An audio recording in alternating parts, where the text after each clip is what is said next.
Welcome to the wonderful world of embroidery sewing. Professional embroidery sewing on your home sewing machine, your new Viking Husqvarna #1 Plus. Your #1 Plus means that it is a sewing machine and an embroidery machine. Plus embroidery is what we call it. And we hope that you've had an opportunity to take classes on your sewing machine at your local Viking retailer, and that you've had some time to sew through your Viking owner's handbook and to actually create the samples and glue them in for your reference later. Of course, you also, I'm sure, know that there is a video to help you sew through that book, and for reference, you can either rent it or purchase it from your local Viking retailer. Well, today we'll be focusing on the plus embroidery with the Viking Husqvarna #1 Plus. And our sewer today is Rhonda Heinje. Welcome, Rhonda. Thanks, Sue. It's great to be here. One thing that's been so exciting about working with the Viking Husqvarna #1 Plus is that I can use the designs to embellish things that I already have, in addition to things that I'm making. And there's so many possibilities. Here I've just brought a dress that I made that has just a single color motif done right on the front. That's one of my favorites, and we're going to see a little more of that as the day goes on, won't we? Mm-hmm. Well, I will share that whether you have done just a little embroidery or none at all, that's what we're here to help you. We hope that you had the opportunity to actually sew the little laurel leaf crest before you brought your #1 Plus home from the store. And you'll see here a blouse that has 3 of them placed on the front. Or maybe you're ready to step into something like the blouse that I'm sharing next, which is sort of a sampler on a ready-made plaid blouse of all different embroideries. Some of them actually from the extra cassettes that you can purchase. For example, cassette 4, and you see some of the pretty Christmas designs, and we call this the holiday cassette because it has Christmas and Easter and all kinds of an American flag, and you see, of course, the cassette and the card and a booklet that we're going to talk much more about later. So lots of fun things, but why don't you tell us just what comes with the Husqvarna #1 Plus embroidery, Rhonda? Okay, well, of course you have your Viking #1 Plus, but along with that is an embroidery case. You always want to set your Husqvarna embroidery case down on a flat surface like our cabinet here. Okay, so we wouldn't want to open it up standing up like this. Right. And we always want to make sure that the logo side is facing up. Now you see when we turn it around, there are actually little latches here. The latches are in for closing, and then we just simply slide them out to go ahead and open the lid. This is why we would not want it upside down, because our embroidery unit would fall out. It just sits right here in place. And then you notice there are positions for lots and lots of embroidery cassettes and embroidery cards. The #1 companion cassette and card do come with your Husqvarna embroidery system. Great. Now there's also a little compartment at the top half of your case. Why don't you go ahead and open that, Sue? I know if you put just a little pressure in the center of it, it clicks open, and then it does click closed again to hold everything in when you close it back up. But why don't you tell us about what's in here? Well, first of all, we have our embroidery hoop. This is what we put our fabric into for sewing the embroidery designs. And we have our Ready, Set, Sew set for trying an embroidery design. And then we have a package with all of the accessories that we'll need here.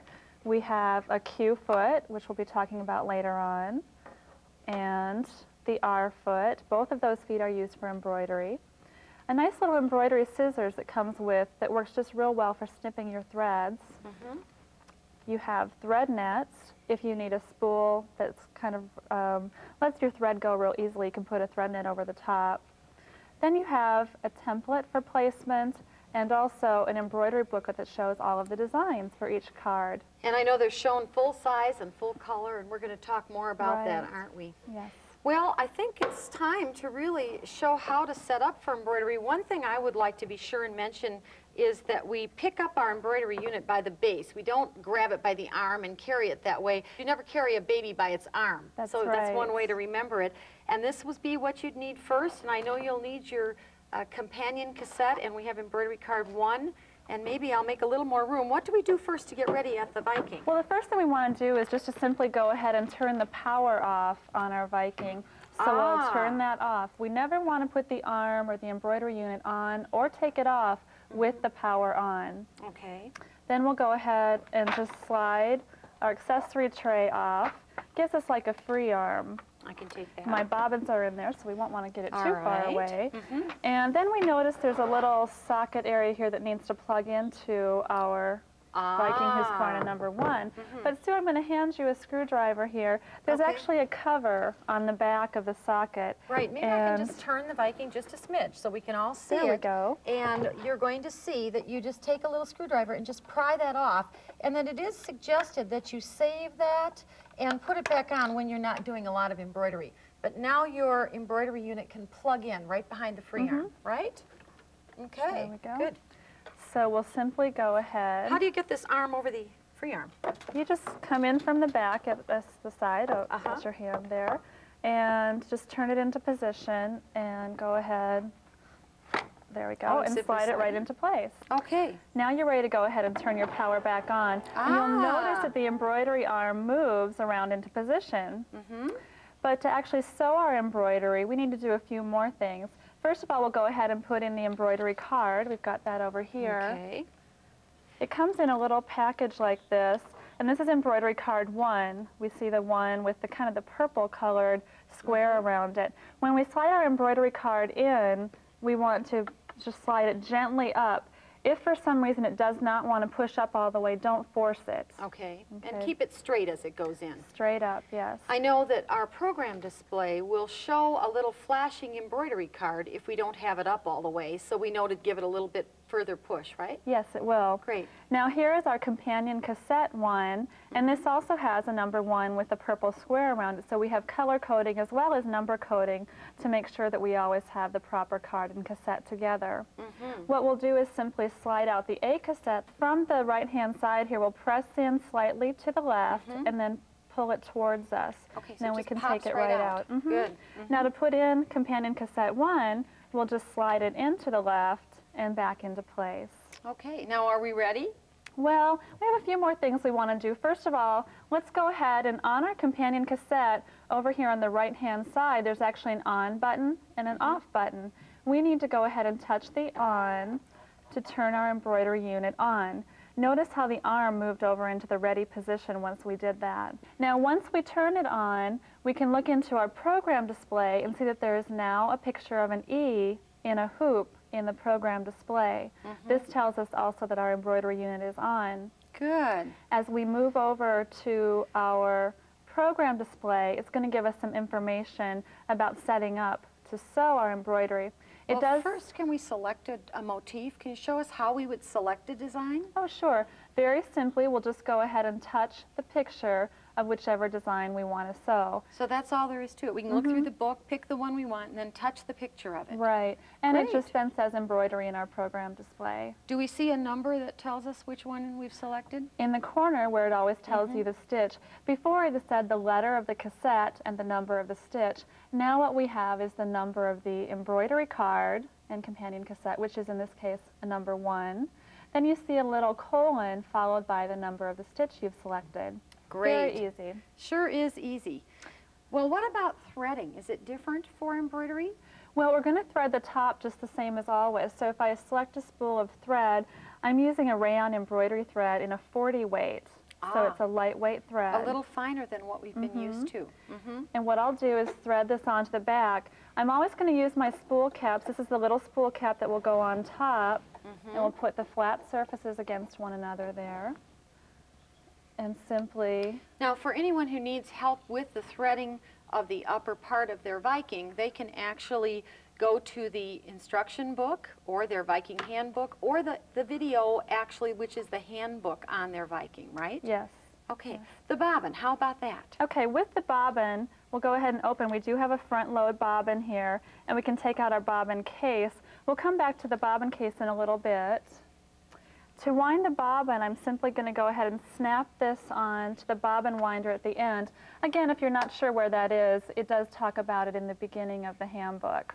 And we're going to show them a little trick, aren't we? Yes, we sure are. This is really makes it quick and easy. This is a bobbin thread. It's a little bit different than your normal thread that you would use. I'm going to go ahead and lift my top spool pin here and place this on. This is a very lightweight thread. It may be referred to as a darning cotton or Now, can you come from the back to do that? You could come from the back too. I like to just go from the front, but either way works quite well.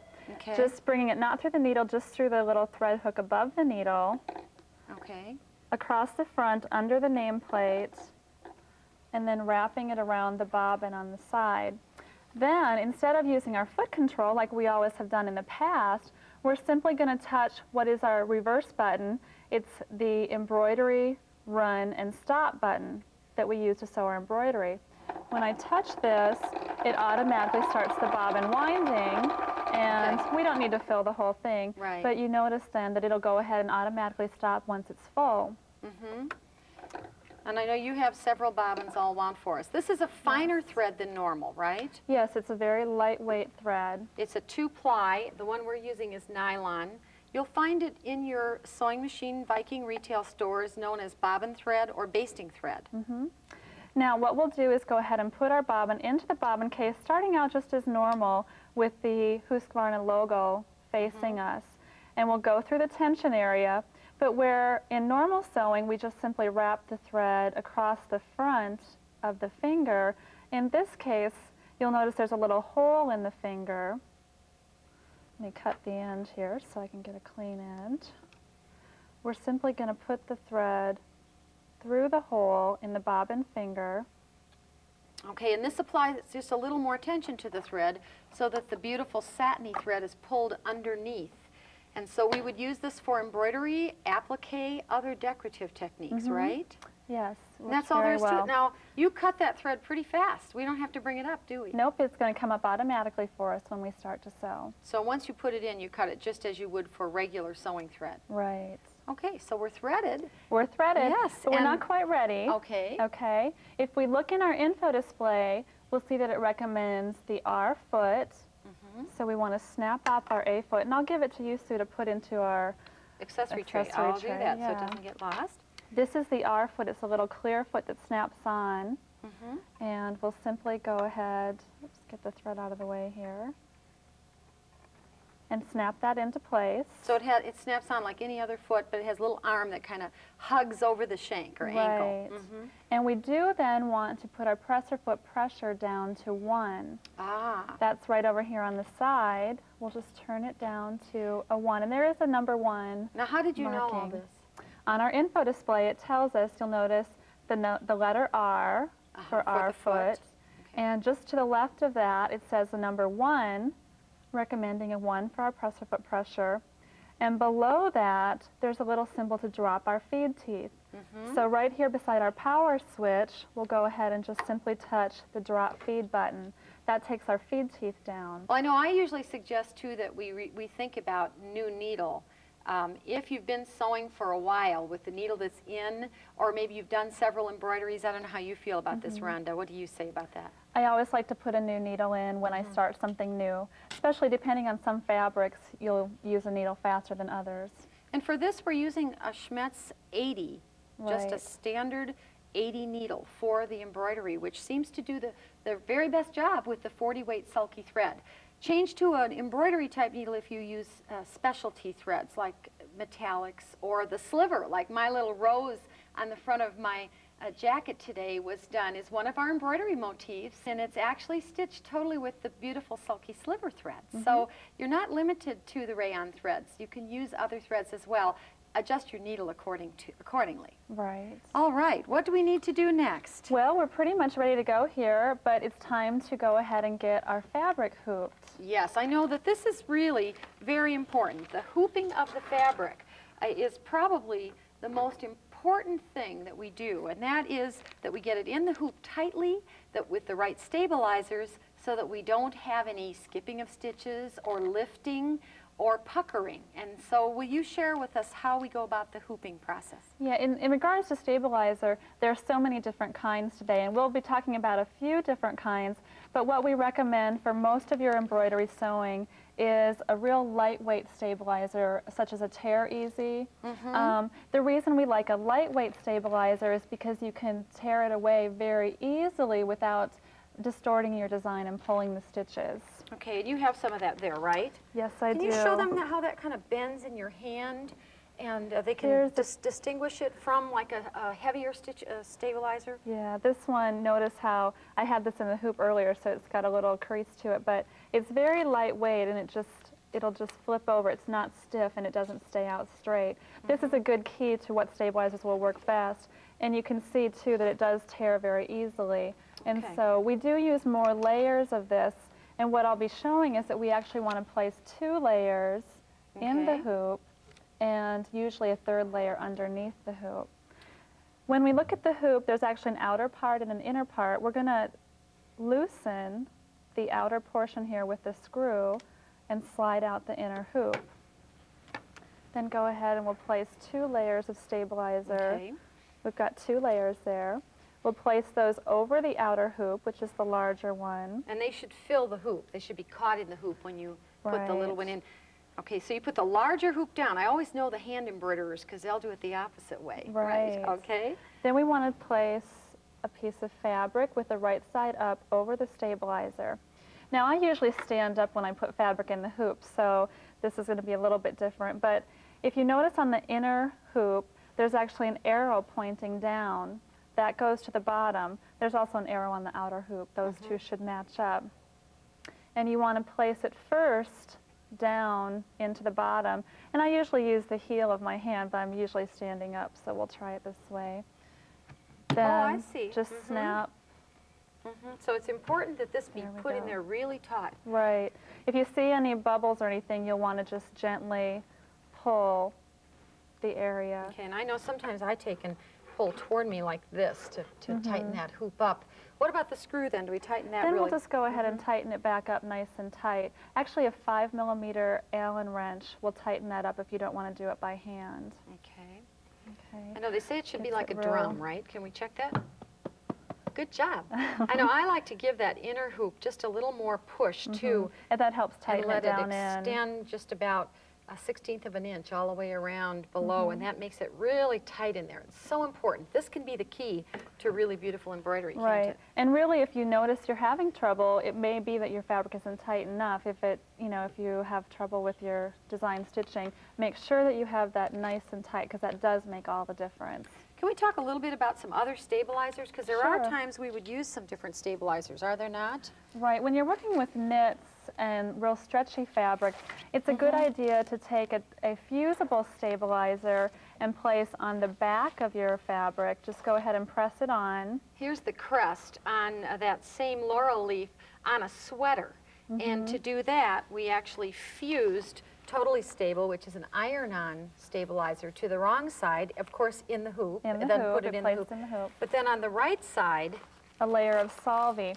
This works great with things like towels and velvets that have a lot of nap to it too, because then your stitches are forming over the solvy instead of getting buried down into the nap of your fabric. But also with your knits, it helps prevent the shifting that you may get. And there is another design on the other side of this too that is a good example of the finished result. Whereas normally that probably would have just dropped down into the knit Right. itself. The solvy kept it laying right up on top. Yes. Very nice. Well, I thought it was a good time to share a little bit about those. We're all hooped and we have the tearaway. Are we about ready to sew? I think so. All we need to do is slide our hoop into place. Now you notice on the right-hand side of the hoop, there's actually a little latch. When we want to take the hoop off, we press the purple button in, but for sliding it on, we'll simply use the extra lift on our presser foot, Okay.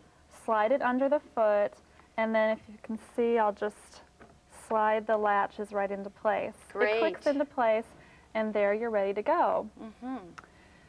Now I think if we look at the first exercise, it's actually doing design number 33, which is a multicolored design. And we'll just go ahead and select number 33. And to sew, we simply put our foot control into the down position, Now, or what would excuse me, our happen? presser foot in the down position. What would happen if we didn't put that Well, let's presser just foot down? look. Let's show everyone. I'll lift my presser foot, and you're going to want to watch what happens in my program display window when I try and sew.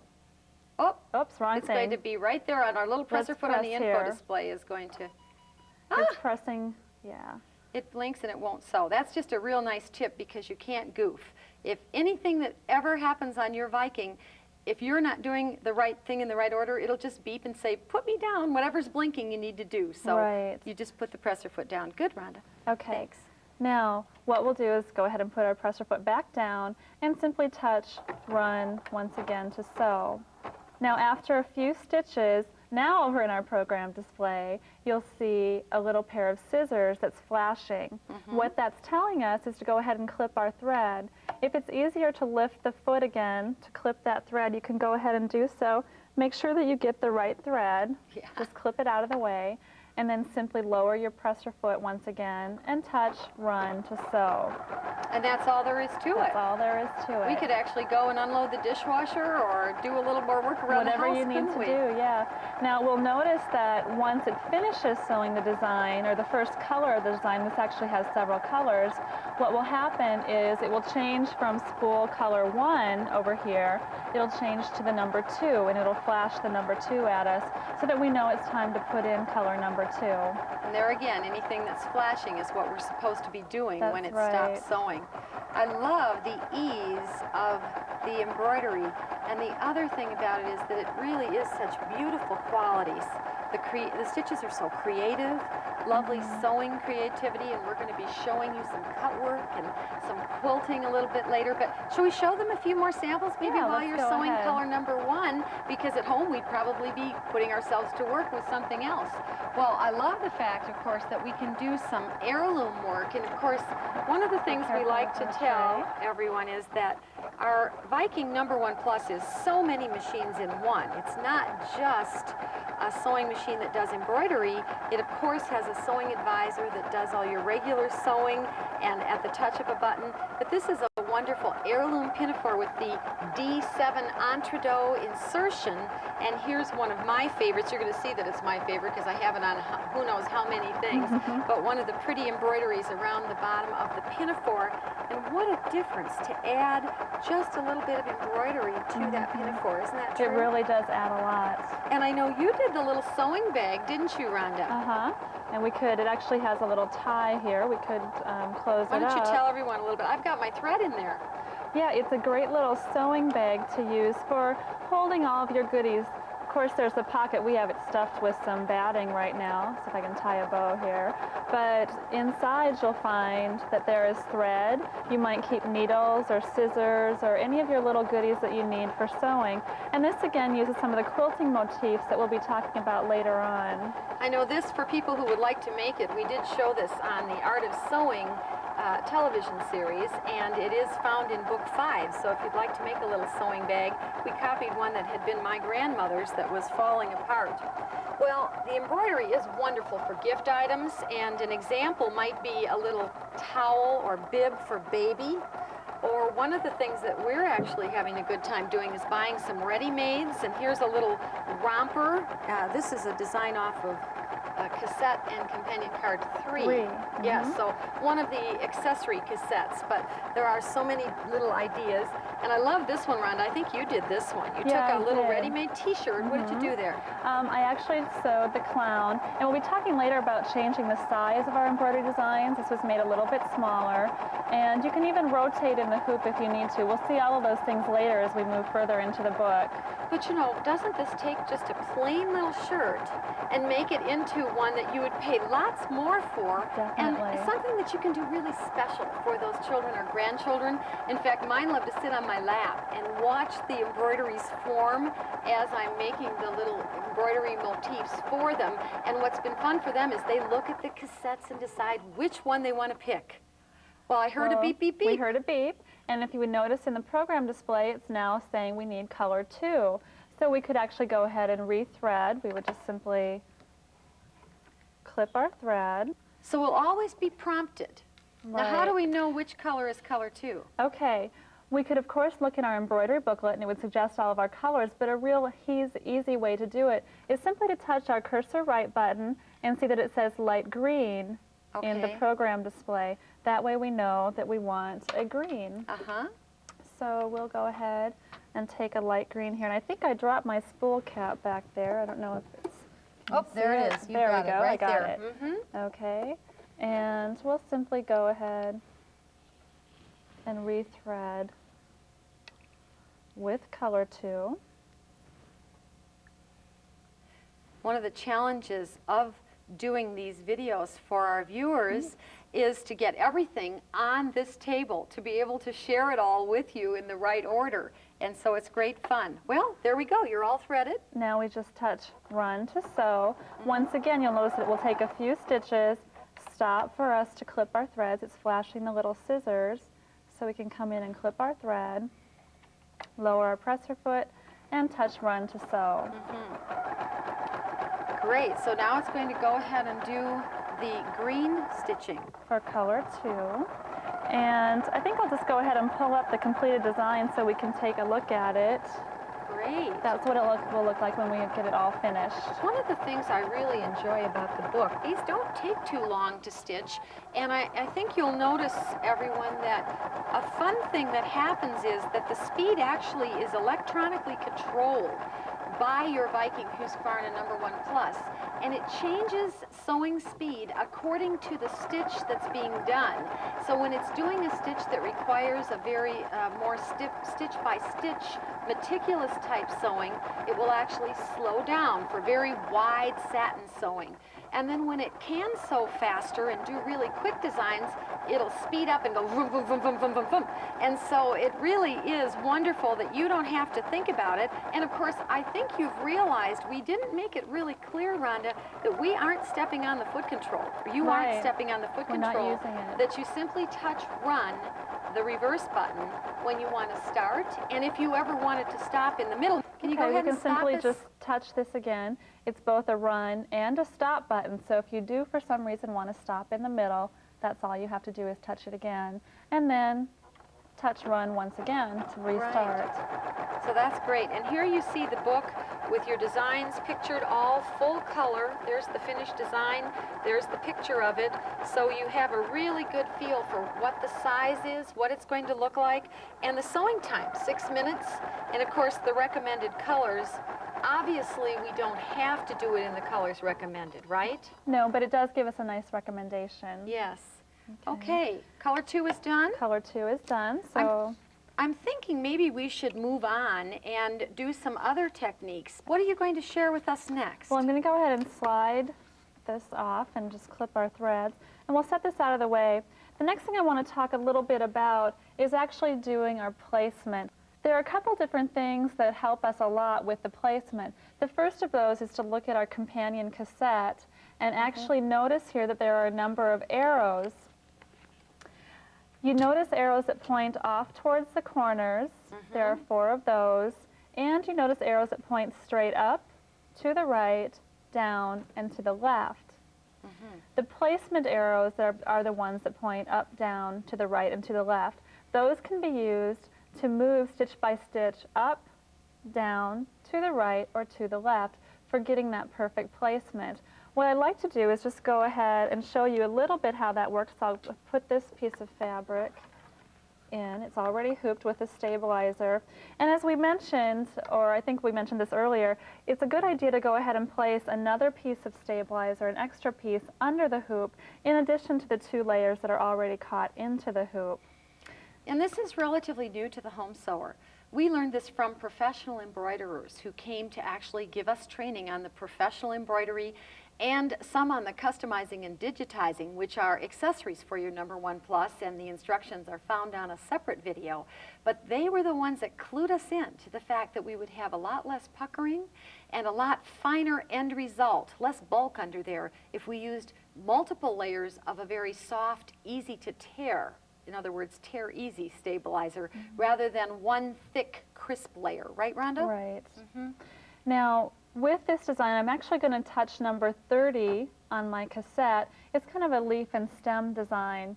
And what I'm going to want to do is first sew the stem, but then I want to place another design with it and get perfect placement putting a rose onto my stem. So I want to make sure I have plenty of room with my fabric. So what I'll do is go ahead and touch the arrow down button. If you touch it just once, it'll move stitch by stitch down. If you hold it in, it will go constantly. Moving. Yes, Now notice, did you hear it beep? Okay, that's telling me that it's gone down as far as it can to be able to still sew this design in the hoop at its size. But I'm going to go over to the left, so I'll touch the button going over to the left and move it over that direction as far as I can. Again, it beeped to tell me that's as far down and to the left as I can go to stitch this design. Now if I checked color 1, it would tell me it's a light green, so I could go ahead and leave this color. I don't know as though we necessarily need to sew this. I could start it just to show you that it is going to sew down in this placement. But I think the important thing is to go ahead and show using the placement beyond this.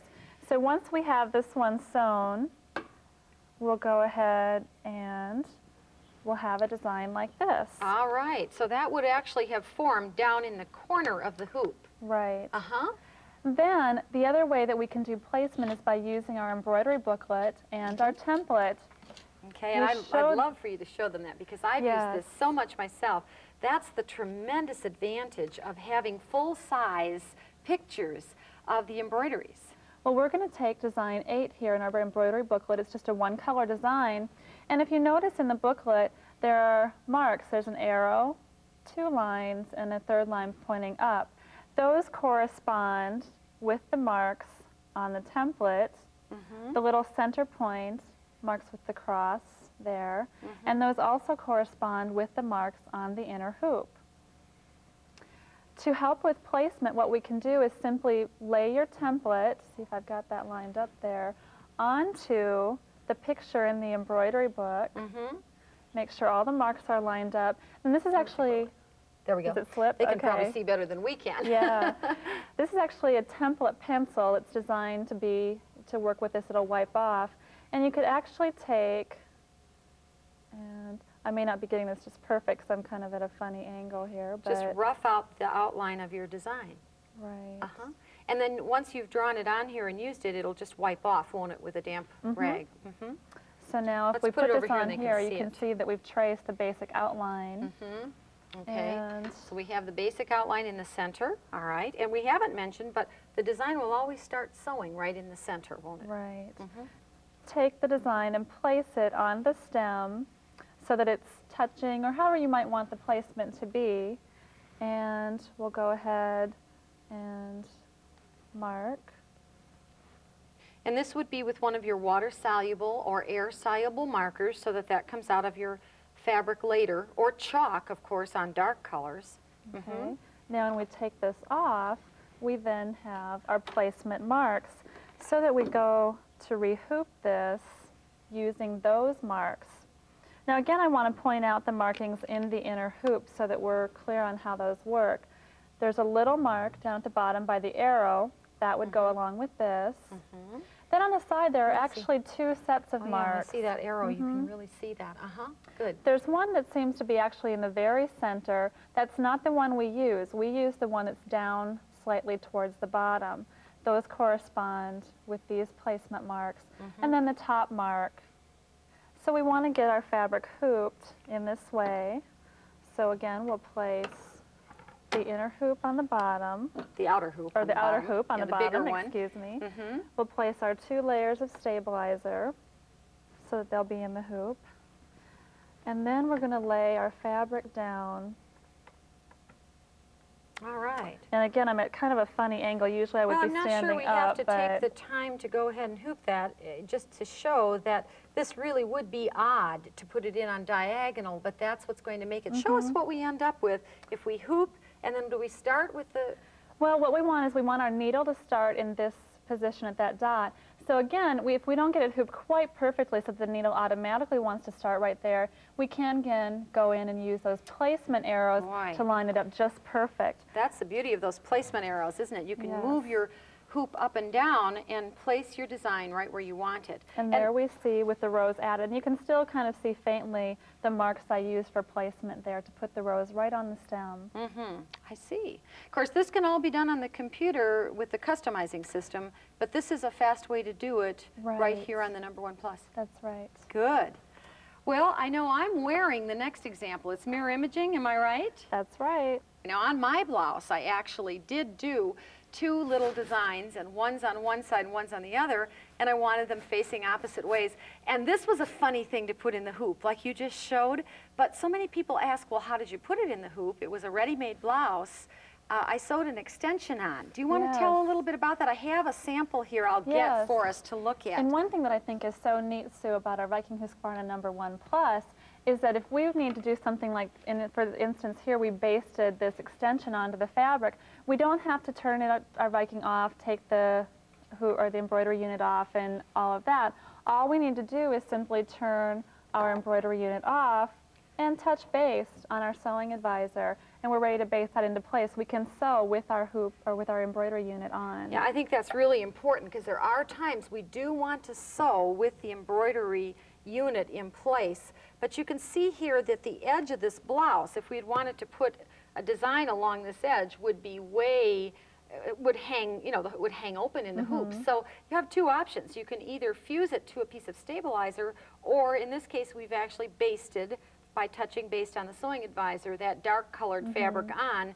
So it'll go in the hoop, we'll do our embroidery, and then we'll take the other fabric off. That's the way I did my blouse. I'm going to show a couple different steps in the mirror imaging. The first one I want to show is simply to sew a design, and I've actually sewn the first one out. This is number 16. Oops, let's turn our embroidery unit back on and touch number 16. What I did is moved my arrow to the left all the way and sewed the first set of colors. It just has 2 colors there. But then let me show you how easily we can mirror it to sew it over here in the opposite way. So this design that you've already sewn is the way it comes up and sews when you touch it. Right. The only thing I did differently was I actually moved my arrow all the way over to this, as far as it could go, and I sewed it over to the left of my hoop, just as it comes up with color 1 and color 2. Well, now I'm ready to sew the mirrored version. All I need to do is simply come up here and touch my side-to-side mirror, which is the first mirror button, and you'll notice that the mirror symbol comes up in the program display. Now, since I want this to be over on the right-hand side, we'll then use this placement arrow to slide all the way over to the right as far as we can. Those arrows come in, I use them all the time. I do too, because I never get it in the hoop quite with that point at my mark. Right. Then we'll simply put our presser foot down, touch run, and it's going to sew the mirror image of our design. It did stop for us to clip our threads, so we'll go ahead and do that. And touch run to sew. Boy, this is so easy. My husband's been laughing because he gets up in the morning and he always used to know where I was when the Viking was sewing. Now he says, I don't know where you are anymore. You've got the embroidery going and you're out doing something else like washing or whatever, so it's kind of fun. We just pulled the finished example of this design out. See, we get the 2 mirrors. You know, being a very symmetrical person, I can tell you that this is the kind of thing I really enjoy doing, and the mirror image has got lots of options, and this is the example of the one that you're sewing. Here's an example, another example, a napkin that has some mirrored effect on it with a little tulip design. And that's actually off embroidery card 3.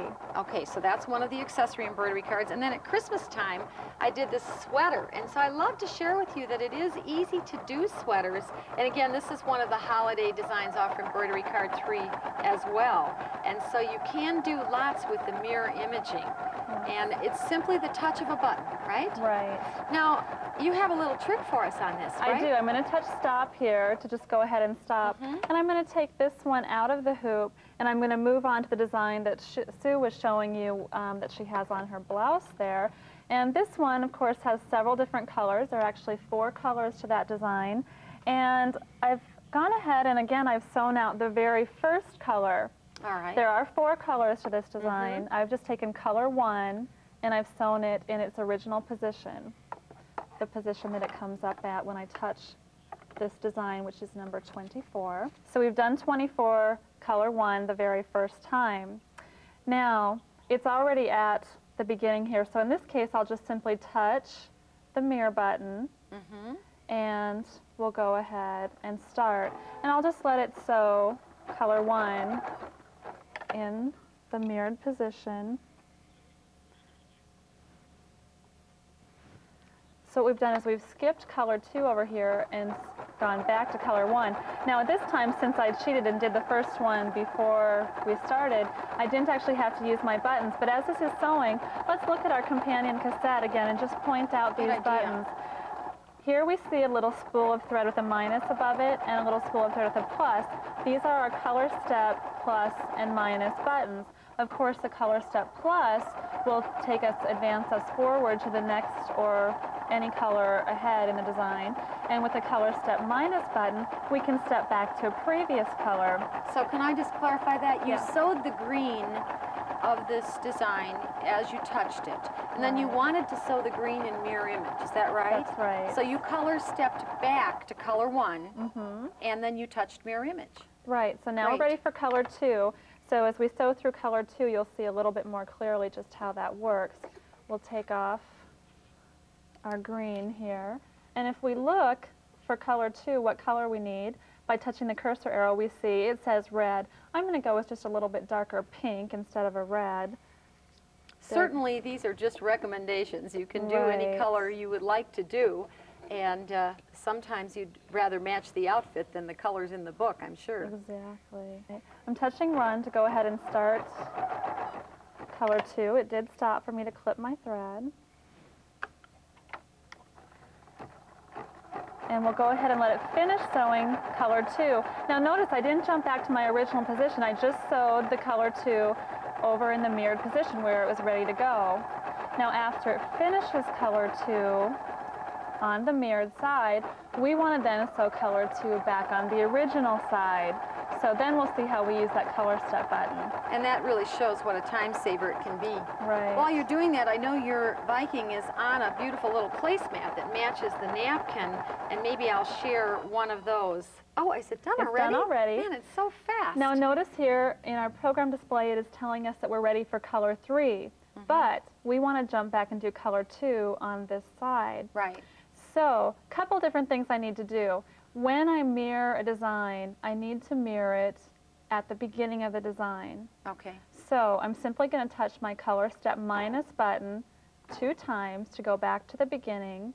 I'm on color 1 now, and touch the mirror button. We no longer see the mirror button in our program display, Okay. but we're on color 1. We want to sew color 2. So we'll touch the color step plus button up to color 2 and touch run to sew. And you always know where you are because the program display actually gives you all that information. Isn't that correct? That's right. Yes, it just always tells you. And I will tell you that usually I'll sew a whole design without ever clipping, and then I come back and snip all those threads, but I suppose Right. some of that is personal preference. Well, I can see that the mirror image and the color stepping are a real advantage, aren't Yes, they? they are. And here we see the finished design. I don't think we'll go ahead and actually sew out all the colors, but we would simply then, after finishing color 2 over here, we would continue with color 3 on this side where we're ready for it, then go back to color 1 to touch the mirror button once again, which will bring us over to the mirrored side, and then go up to color 3 so we're ready to sew 3 over Great. here. What a time saver. Yes. Well, what are we going to learn next? Well, the next thing we're going to talk about is rotation, and I think this is just one of the things I've had the most fun with is being able to rotate my designs. Okay. And looking at the cassette again to see our rotate button, you'll notice in the very center of those arrows we talked about is the letter E with 4 little arrows making a circle around it. Okay. Now in our program display it always shows us the E in the embroidery hoop. Uh-huh. If we watch that E, when we touch the rotation button, that E actually turns. There it's turned upside down, on its back, and back to normal. So that always tells us where we're at in the rotation. And that will actually show us where the design is going to start, right? Yes. And I love that rotation gives us so many options. Here's 2 that you can see, whoops, on this little table runner where a single design has been rotated 4 ways. So definitely it has wonderful practical options, but it also has some, what we say, beautiful options, some practical options. Do you have an empty hoop there, Rhonda? I would show them why we would want to rotate this little dinosaur to get it into this little outfit. Because, of course, to put it onto our Viking, if we put it on like this, we'd have an upside-down dinosaur. But we can Right. simply, and we need it to put it on this way to get it on, right? so that we can slide the latch into place, yeah. Right, otherwise we couldn't get the latch into place if it was way over here. So we simply rotated our design all the way halfway around, 180 degrees. Yes. And our dinosaur then was right side up on the outfit. So Yeah. there's not only beautiful uses of rotation, but also practical. Definitely. Good. What I've done is I've taken design number 17, and this design we see a lot, Sue. I think you've got it on a little on your collar of your dress there. It's on this blouse, which of course had extensions added to it to get it on. And those are done in the more pastel colors, but also here's the dress with the colors picked up right up, you know, ready-made purchase dress, and then the colors picked up right out of the plaid to just add a very personal detail to the collar. And some people would say these were upside down. You can do anything you want. That's right. It's really wonderful. Yes, now what I've done, I'm going to rotate this design in 4 directions. So I've actually gone ahead and sewn the first color in all the 4 rotations. And to me, this looks kind of like little hoof prints or something in the snow. But does sort what of we'll look like do that. then, you notice we've sewn all of color 1. So again, we're using that color stepping to sew color 1 in the 4 rotations. Now let me select design number 17, and we're ready to go ahead and sew color 2. Now, since I've cheated again and started with my first color, I do need to go up to color 2, and notice it went into position at the first rotation. This is where it would normally sew. So we'll clip this one out of the way, and we'll let it finish the first color, or it's actually the second color here in the first rotation. Okay, so it's going to do the first rotation of the design, and then you're going to rotate it and do it the color again. Yes. Wow. So rather than rethread all these different colors. Yeah, it can get kind of monotonous to thread and then go Well, back and rethread and rethread. While that's sewing, I have to share with you this wonderful shadow work, and we'll have to write this up for the technique section of the Beautiful. handbook. But this was done by one of our Viking teachers, Peg, from Florida, and she's used this same design, and she actually made a shadow collar by stitching the design in bright colors, and then laying that underneath a sheer and straight stitching around the motif, and then of course trimming from behind to trim out the excess, and finishing off the lovely little collar with the D7 entredot stitch and a wing needle. Isn't that great? And it looks like she may have actually used a little heirloom applique stitch instead of a straight stitch around that. It looks like some places, I think, yeah, in some places I think she did. I think she used a little of both. Isn't that fun? So the possibilities are really just endless for wonderful ideas that we can create And using it's so our fun Viking. to see the ideas that other people have come up with that we is. haven't It's- even thought of. It's just terrific. Now we simply want to sew color 2 again. So I'm going to touch my color step minus button. So I'm back to color number 2. Then I want to sew it over here in my second rotation. So I'll touch my rotation button. Amazing. There I am. And I could simply touch run to sew once again. And we could just continue in this way. I won't clip my thread that time. And after color 2 is finished, I left it just like this just to show you. Look. This is only sewing the first 2 colors in the rotation, but I think it makes just a unique design in itself that could be used. It You could does. put an initial inside, That's or perhaps actually the first 2 colors of this design, right? Right. So you could have 4 of these around, or you might want to just do the first 2 colors. Yes, and then you can put another design in the middle or put an initial, a monogram in the middle. I think that just shows you something very fun as another option. And then, of course, doing the finished design. Oh, We have isn't that that. beautiful? Well, what are you going to teach us next? Okay, we'll go ahead and stop this. What we've been doing is sewing the same design several times in the hoop. But I think it's nice to realize and know that we can also sew more than one design in the hoop. We did that a little bit with the stem and the rose earlier. I know we've got some here, don't we, with Yes. different designs that have a couple of different ones in this. Oops, There, or upside down. yeah, with the rose and the bow. This is actually what we're going to do here, only normal size. You're going to see in a few minutes how we can shrink those down and make them smaller. But what I've done is I've taken my fabric and I've gone ahead and hooped it and sewn a bow in the center. Well, once that bow is done, we can just leave it as it is. It would come back to the center starting point, and we can just go ahead and touch. We're going to use 1-3, design number 3, and put over the top. Now actually yellow is the first color, but instead of changing thread, I'm just going to show you with the green here that we would simply go ahead and touch run, and it would go into position. We would actually sew this design right over the top, and I'm not going to take the time to sew out all the colors of this, but just to show you that you can place those designs over one another and it comes out beautifully. Here we see, in this case the bow was actually put over the top of the flower. Okay, so here's a couple of examples. Well, we're stopped already, huh? Yep, that you know, was the one end of thing color we haven't 2. even mentioned is, should we run out of top thread or our top thread break, our Viking will stop sewing immediately. Do you all know that? And what's neat is, you know, now notice my number 2 is flashing. That tells me that I'm ready for color number 2, and I finished 1. But if my thread had broken or if I had run out of top thread, the spool would flash. And that's what tells me that I need to rethread. What if we run out of bobbin thread? If we run out of bobbin thread, just like in all of our normal sewing with our Viking number 1 plus, a little bobbin symbol would flash at us and it would stop and beep here in the info display. And I know that in embroidery, it actually stops sewing immediately when you're nearing the end of a bobbin. And Rhonda, what I would like you to do right now is pretend that we had neared the end of a bobbin, if you would. Well, we have a front load bobbin here, so we can easily get in there without taking our embroidery off. We can just take out the bobbin that was empty. That one wasn't too empty. That one wasn't quite empty. And we'll go ahead and put our bobbin back in just like normal. And because we have that thread cutter down, or you're putting it through the hole in the finger. Putting it through the hole.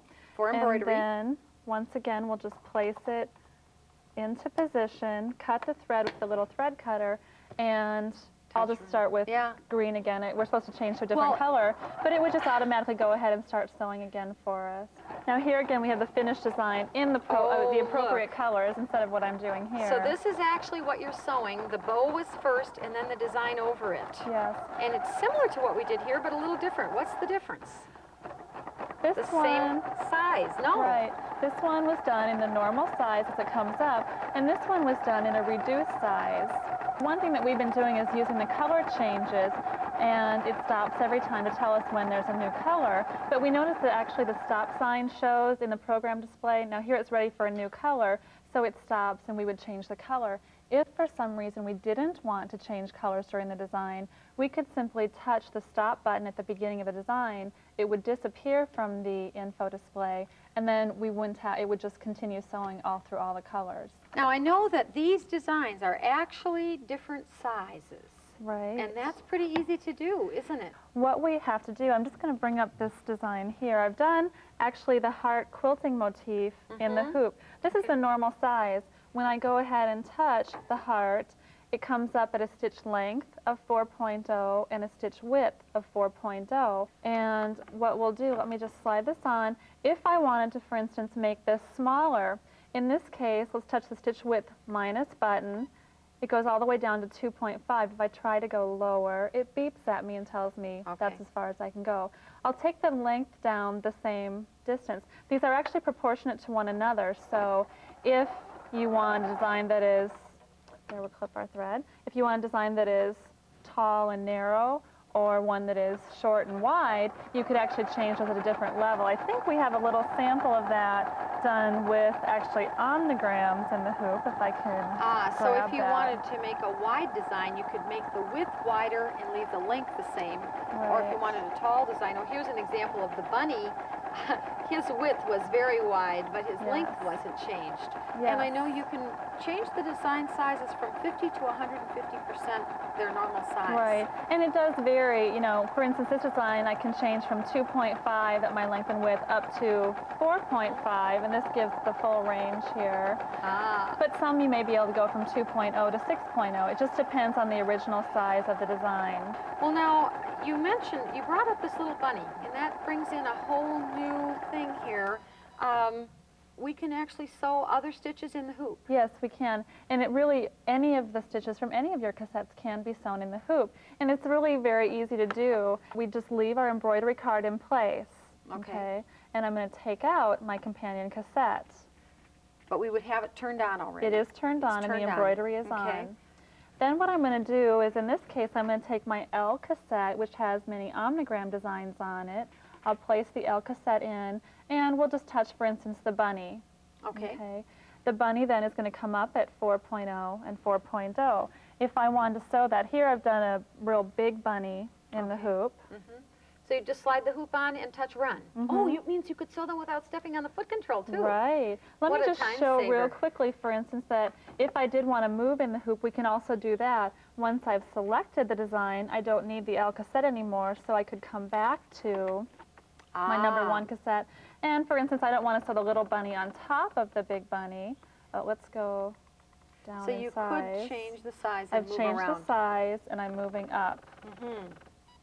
Okay, and you could move him over. Right. And I won't go ahead and sew it, but you see how it works. I could actually sew the bunny up in the corner. And that's pretty much what was done here. What about lettering? You can also do lettering in the hoop, and what we would do then is go ahead and place the B cassette into your Viking. Again, you would have the embroidery card in place and your embroidery unit turned on. You could program in lettering, whatever you'd like to do. There are the 4 styles of lettering on the B cassette, and then you could simply go ahead and sew those in the hoop. Here, for instance, I have 2 styles sewn. So all the different styles are on the B cassette on the Viking number 1 Plus, and you simply tell your Viking by the style button which style you want to sew. Well, I know there's one more major wonderful thing that our Viking Husqvarna does that really is special, and that is quilting. Am I right? Yeah, there are lots of beautiful quilting designs that we can use. There are several on companion cassette number 1, which are right here, but also on the other cassettes, like companion cassette 3 has a number of designs that can also be used. This pillow is a beautiful example. You know, here's a great example, too. The pillow has them yes. at normal size, but here they are at baby size. And so Beautiful. you get the idea. And here's some of the quilting designs made smaller and rotated. And here's one used for applique. So they have many, many different options, whether you're quilting a big quilt or doing a simple project like our pillow or small quilt. Right. Are there some special things we need to know about quilting? Well, we're simply going to go ahead and place our stabilizer, our batting, and our fabric all into the hoop. What we'll notice if we select a quilting motif is that in our info display, it will now recommend the Q foot. This is the Q foot here, and it recommends a presser foot pressure of 6. So we need to change that pressure. So we would actually, if we lower the presser foot, it's a little bit easier to turn the presser foot pressure up, and we'll just change it to 6. We would snap off the R foot. What we would do is actually take the ankle off, just take that screw right out and remove the ankle. Then we could place the Q foot on. This just fits right into place. Here you can see there's a place for a screw. Comes with a larger screw so that you Great. can tighten that in there. And one little tip is when you're putting it on, once you get it positioned over the ankle bar there, if you put your needle in the down position, it's much easier to tighten that screw into place. And that's because this is actually going to ride on the top of that needle clamp screw, isn't Right. it? Well, this is great, and you can use the Q foot really with any design for your heavier fabrics or terries or sweater knits, but you must remember that with the Q foot, the presser foot pressure is at 6, right? That's right. That's the big difference. Well, we've seen some wonderful things. I have a couple more quick samples to share. You are working on, we just thought everybody might like to see this jacket with wonderful, some of the designs that are, you've got some small ones and some large ones there that can be used for the quilting and the cut work. Here's another one that done on ultra leather. I mean, you wouldn't really think you could do this on unusual fabrics, but Yeah. there's our design. It's so neat that you can cut out the designs. That particular design was actually meant to be used for cut work, but here we see it again. Yeah, look at this. On the cuff of this jacket, multiple rows of it, and on the back of this jacket, that same design, which all of you have on cassette number 1. This, by the way, will have complete instructions in the book for Series 700 of Art of Sewing, but on the front reverse side, a reversible jacket here with the cut work motif, and it's gone from large to smaller to smaller to smaller. And then I love to point out that the braid on this is actually Husky Lock serger trim. So wonderful things that we can do thanks to our beautiful Viking Husqvarna #1 Plus and all of the wonderful accessories available, cassettes, the customizing, the digitizing. Thank you so much, Rhonda, for your help today. You're welcome. And it's just been a pleasure to be with all of you. And we know that you're going to enjoy the wonderful professional embroidery as well as all the lovely sewing on your new Husqvarna Viking #1 Plus. So until next time, we say happy sewing.